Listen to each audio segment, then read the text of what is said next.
Damai sejahtera Allah yang melampaui segala akal dan pikiran manusia, itulah kiranya yang menyertai hati saudara sekalian di dalam Yesus Kristus Tuhan. Amin. Jemaat yang dikasihi oleh Tuhan kita Yesus Kristus, firman Tuhan yang menjadi khotbah pada minggu ini, yaitu yang tertulis di kitab Injil Lukas, pasal yang pertama, ayat 26 sampai dengan ayat yang ke-38. Lukas pasal 1 ayat 26 sampai dengan ayat yang ke-38, demikianlah kebenaran firman Tuhan.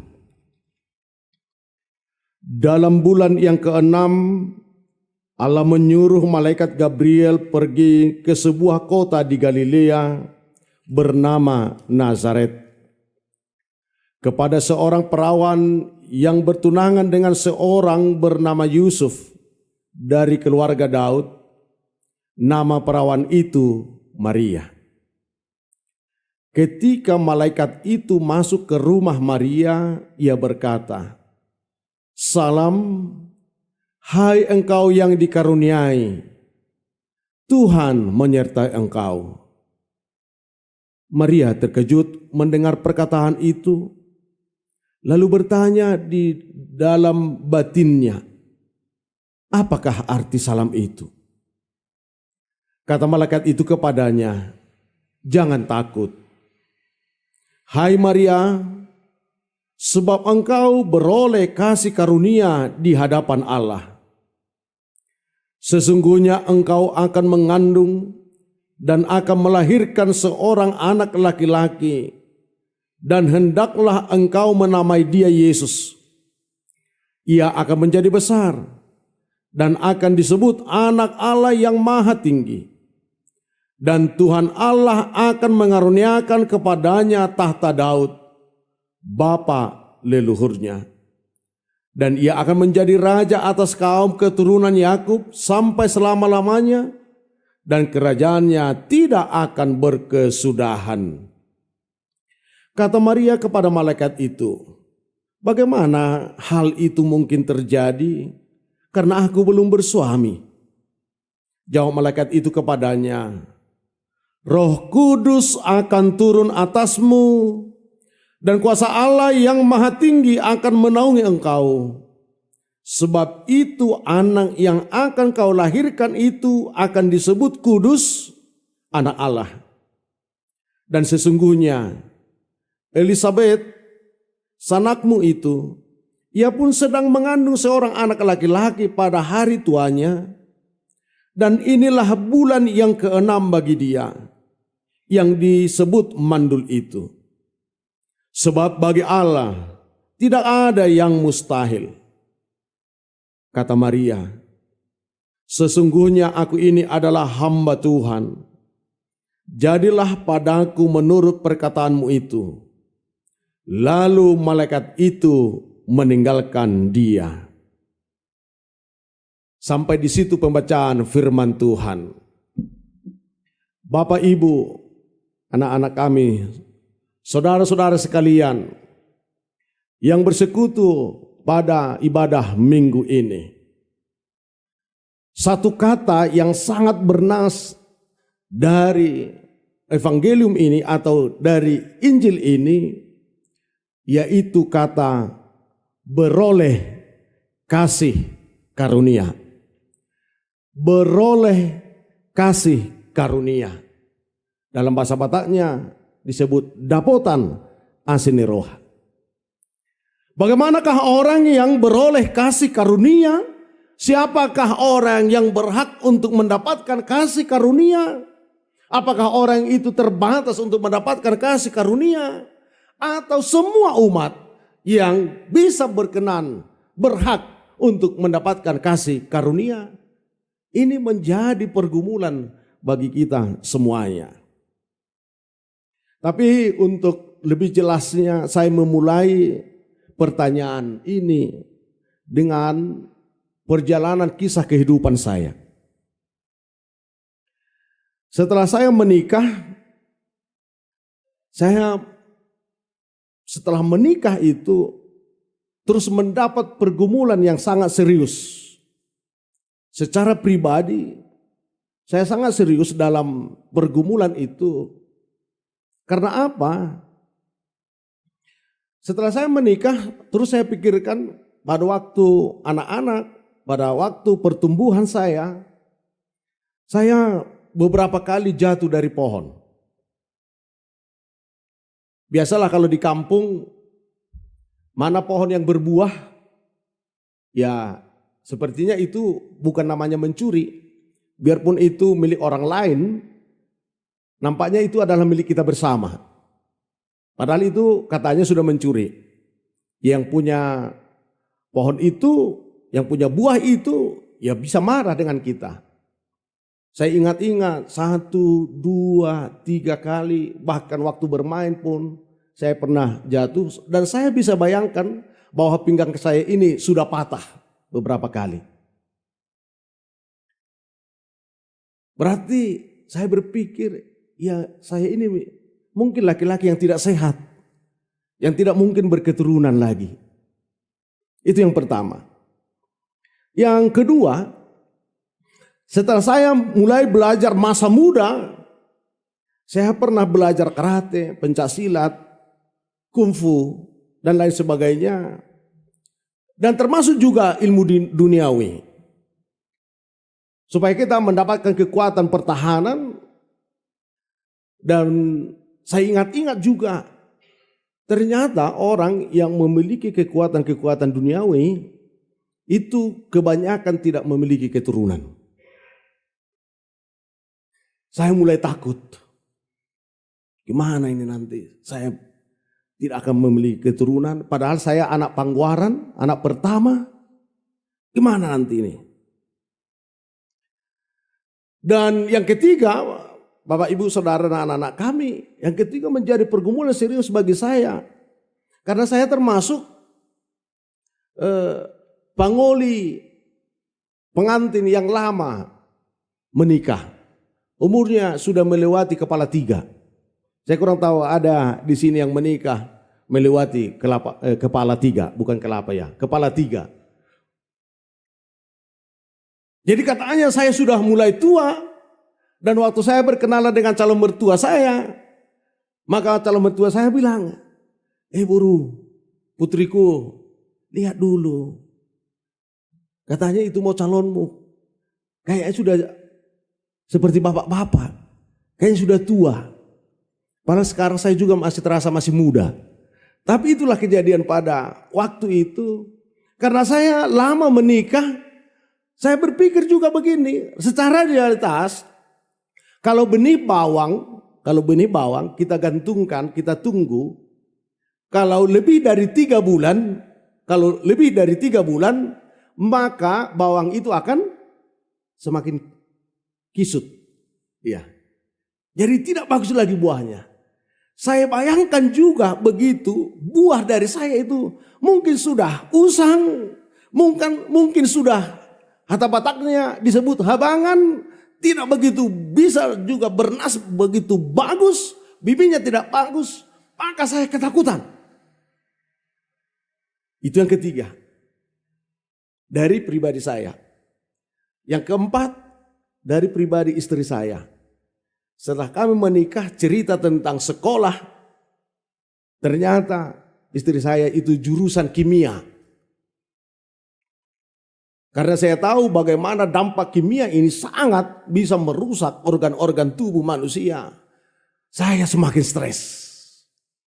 Saya ceritanya sudah begini, ini istri saya jurusan kimia. Gimana nanti kami dapat mendapatkan anak? Itulah menjadi pergumulan yang sangat serius. Pada nats ini dikatakan walaupun memang agak berbeda, jelas Maria berkata ketika datang malaikat itu menjumpai dia bahwa dia akan mengandung, dia menjawab demikian, bagaimana itu mungkin terjadi padahal saya belum memiliki suami. Saya juga berpikir bagaimana itu mungkin terjadi saya memiliki anak padahal sejarah saya dan juga jurusan istri saya sudah begini. Tapi puji Tuhan, dari pengalaman saya itu saya bisa bersaksi anugerah Tuhan itu sangat besar. Dan Maria juga yang tidak memiliki suami, ternyata melalui malaikat yang memesankan, memberitakan, menyampaikan kepada dia bahwa dia akan mengandung. Kandungan yang dia kandung itu bukan dari suami, itu bukan dari persetubuhan, tetapi itu dari Roh Kudus. Maka roh itulah yang memasuki kandungannya. Mengapa roh itu memasuki kandungannya? Karena Tuhan itu adalah Maha Kuasa. Maka dari situ juga kita belajar Bapak Ibu Saudara. Maka Roh Kudus, roh Tuhan itu adalah sebuah oknum yang tidak dibatasi oleh apapun. Karena dia adalah yang maha hadir. Dia bisa hadir di hati kita, di pikiran kita, di berbagai tempat. Karena Roh Kudus itu adalah Allah yang maha hadir. Itulah yang terjadi kepada Maria.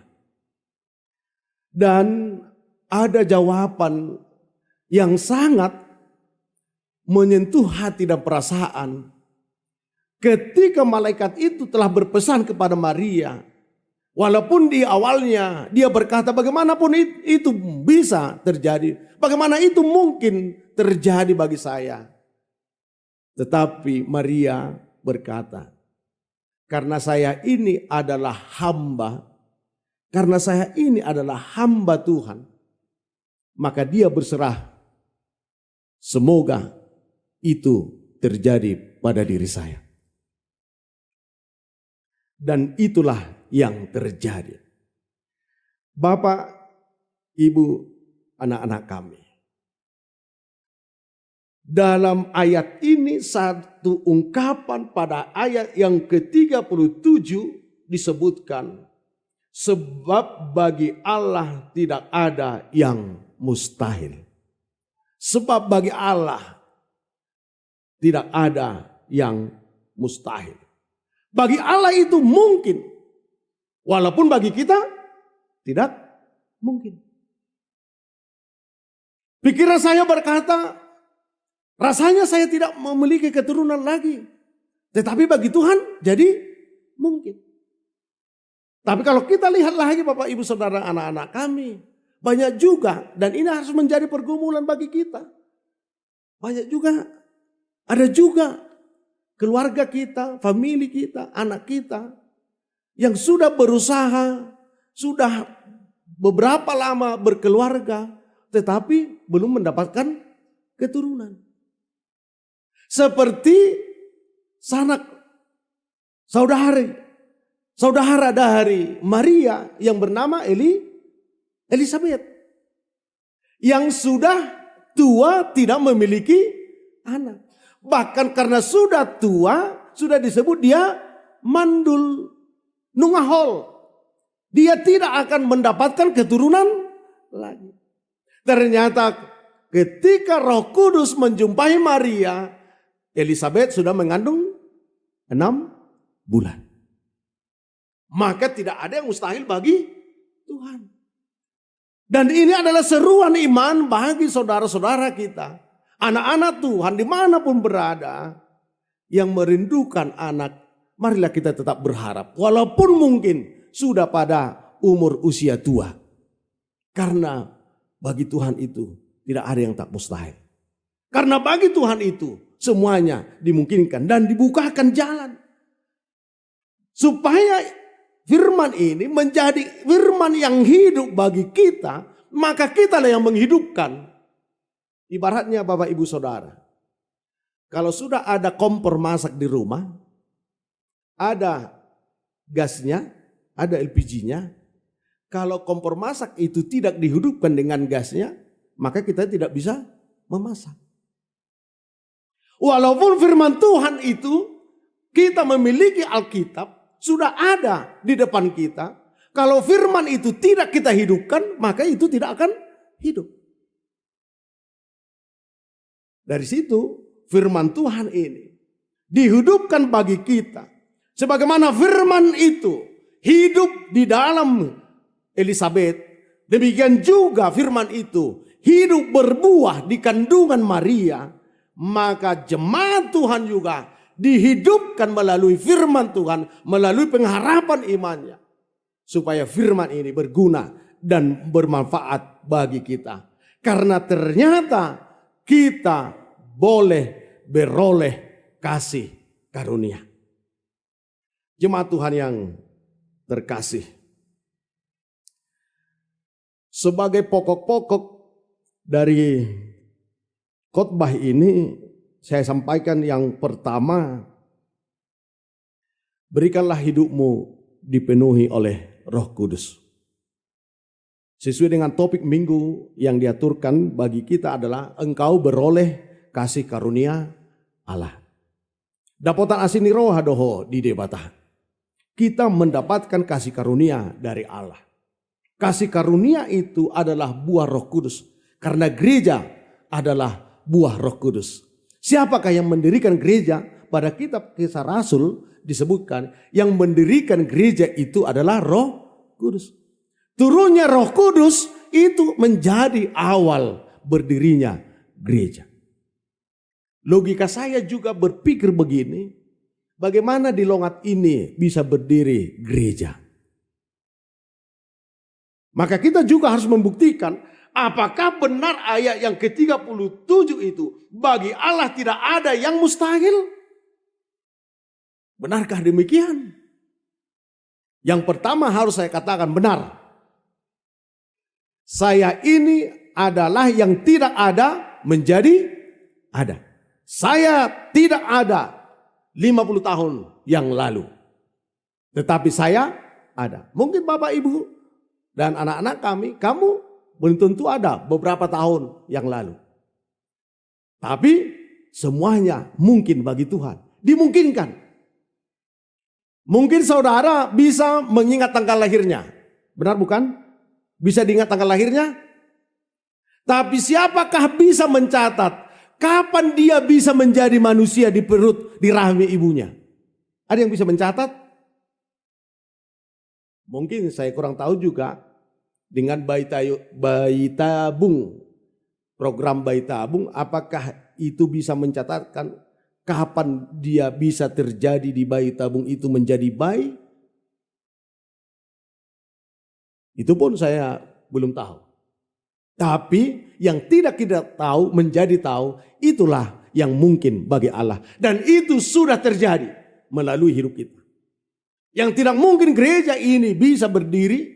Bahkan ketika saya juga berbicara dengan teman-teman, ketika bercerita, ketika mereka melihat, karena ini kan gereja ini sudah bisa kita lihat melalui YouTube, Facebook, Twitter, dan juga postingan-postingan teman-teman bahwa HKBP Longat itu sudah ada.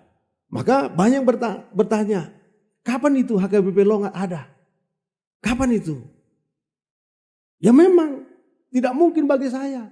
Saya juga tidak berpikir. Tidak ada 1 tahun lamanya ini gereja sudah bisa diresmikan. Itu adalah anugerah Tuhan. Itu adalah kasih karunia pemberian Tuhan bagi kita dan gereja ini.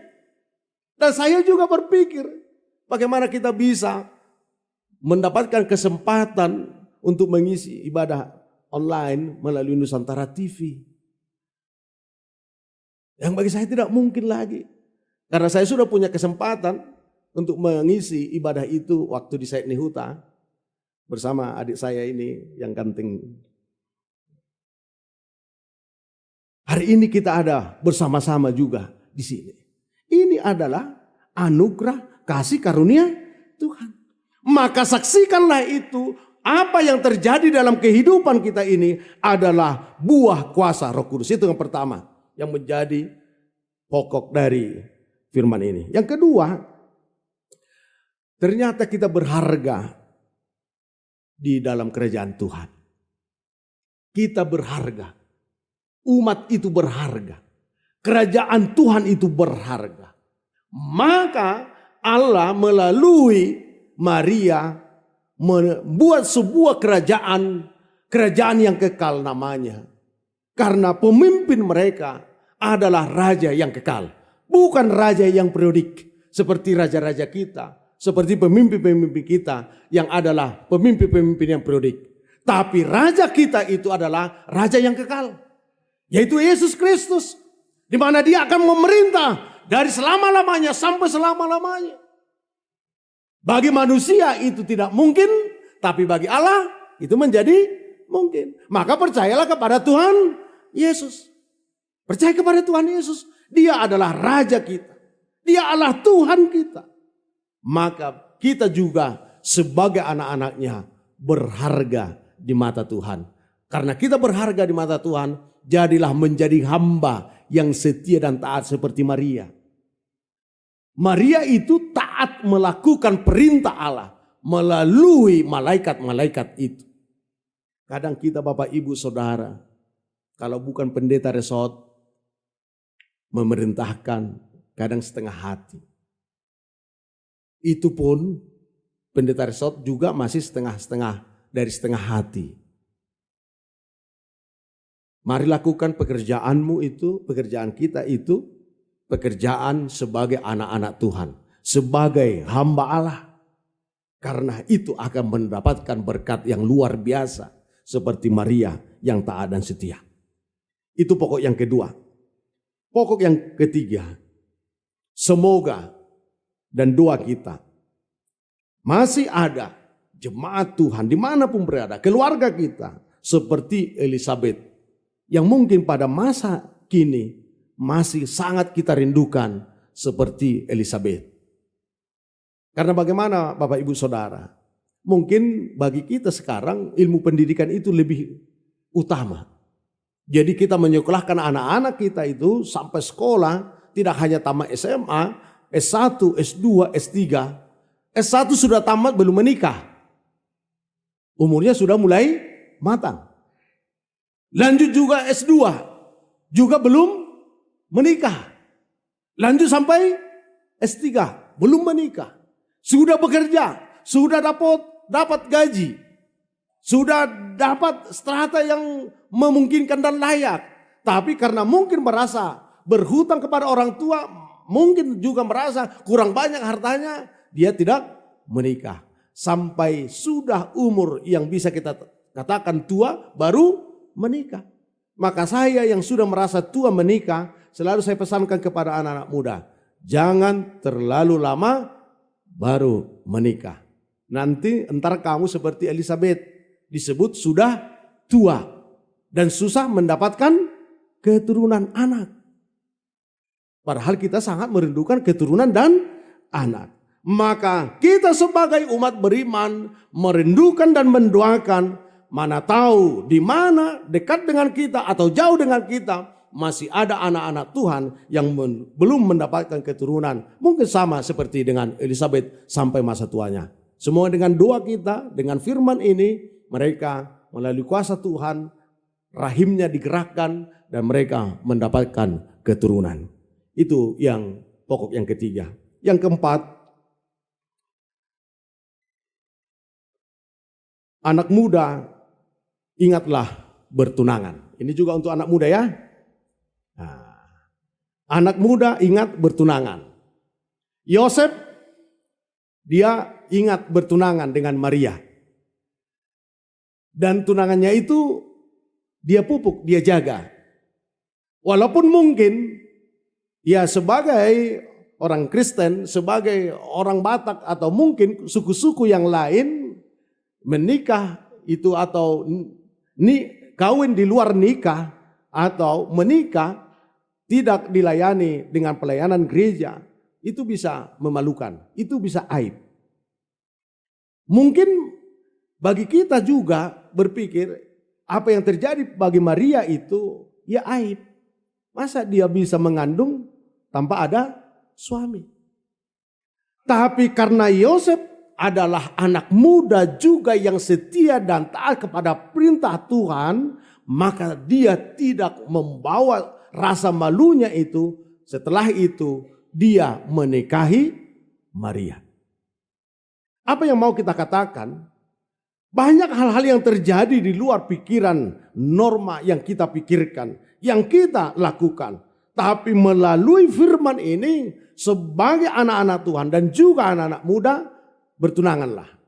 Ini juga menjadi pergumulan bagi orang-orang tua.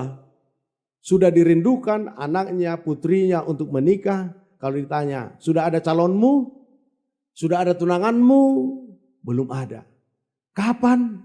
Kita lihatlah nanti. Bahkan semakin tambah juga anak-anak muda yang sampai tua menjadi tua-tua keladi. Tua-tua keladi tak jadi-jadi. Itu namanya tua-tua keladi tak jadi-jadi. Jemaat yang dikasihi oleh Tuhan. Melalui topik minggu ini, engkau beroleh kasih karunia Allah. Maka siapapun, mulai dari anak-anak, anak muda, sampai pada orang tua, para lansia, harus tetap berserah kepada Tuhan dan meminta, Tuhan berikan bagi saya kasih karunia Allah. Maka hari ini kita beroleh kasih karunia Allah karena firman Tuhan telah memenuhi hati kita. Amin. Tuhan memberkati firman-Nya bagi kita.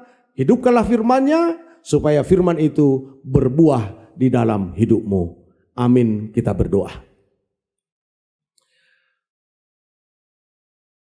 Terima kasih Bapa di sorga, karena sungguh besar belas kasihan-Mu bagi kami.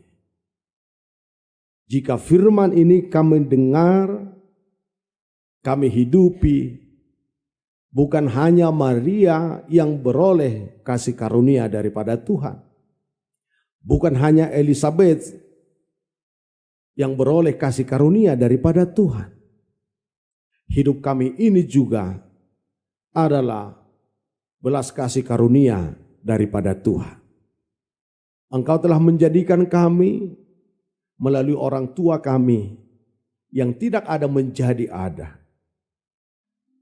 Mustahil bagi manusia, tapi bagi Tuhan tidak ada yang mustahil. Semuanya mungkin, kalaupun bagi kami tidak mungkin. Tapi semuanya itu telah Tuhan jawab melalui semua karya-karya penyelamatan menjadi kenyataan di dalam kehidupan manusia. Kami bersyukur Tuhan atas cinta-Mu. Di masa Advent ini kami telah diingatkan melihat Tuhan Yesus yang akan lahir. Sebagaimana kami menantikan anak kami lahir di dunia ini. Itu pun tidak begitu sebanding sukacita kami. Melalui Yesus Kristus yang akan lahir, yang akan menyelamatkan kami.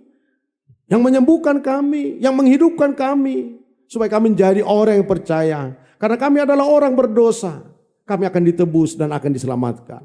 Pada minggu-minggu Advent ini, sebelum perayaan Natal, perayaan hari kelahiran Tuhan Yesus, kami dipersiapkan untuk bersuka cita, berbahagia, untuk mempersiapkan diri menyambut Tuhan Yesus. Supaya kami jika pun kami lelah dalam pekerjaan kami sehari-hari, karena kami menyambut Tuhan Yesus, kami tetap disegarkan, kami tetap dikuatkan melalui firman-Mu, melalui cinta-Mu. Kami bersyukur Tuhan atas firman-Mu ini. Biarlah firman-Mu ini kami hidupi, kami lakukan, kami percayai. Supaya kami tetap beroleh kasih karunia. Dan juga kami mengingat sanak saudara kami, keluarga kami, anak-anak kami. Bagi yang sudah berkeluarga, yang merindukan anak dan putri, di mana mereka belum mendapatkannya. Ya Tuhan, berikanlah kasih karunia-Mu bagi mereka. Supaya mereka mendapatkan keturunan dari cinta kasih mereka.